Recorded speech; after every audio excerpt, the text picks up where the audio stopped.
অবিলম্বে গণমাধ্যম সংস্কারের কাজ শুরু করুন।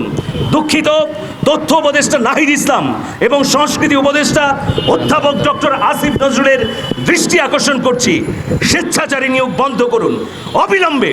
24 ঘন্টার মধ্যে স্বেচ্ছাচারী নিয়োগ বন্ধ করুন। এখনো রক্তের দাগ শুকায়নি, এখনো রাজপথে রক্তের তাজা ঘ্রাণ, এখনো হাসপাতালগুলোতে আহতদের চিৎকার, অসংখ্য মানুষ গুম হয়ে আছে। আর আপনারা কি পরিহাস করছেন জাতির সঙ্গে? আমরা বিপ্লবের যারা স্টেক হোল্ডার দাবি করি, বিপ্লবের জন্য যারা কাজ করেছি, যারা রাজনৈতিক সাম্প্রদায়িকতার শিকার হয়ে 16 বছর নিপীড়ন নির্যাতনের শিকার হয়েছি, তারা আজকে রাজপথে এসে দাঁড়িয়েছি এবং একটা স্লোগান ধরেছি, দালালি নয়, রাজপথ, রাজপথ, রাজপথ। সবাই ভালো থাকুন, আমাদের এই আন্দোলনের সঙ্গে থাকুন, গুণীজনের কথা শুনুন। যারা গণমাধ্যম কর্মীরা উপস্থিত হয়েছেন, আমরা আপনাদের জন্যই মূলত কাজ করছি। অশেষ ধন্যবাদ।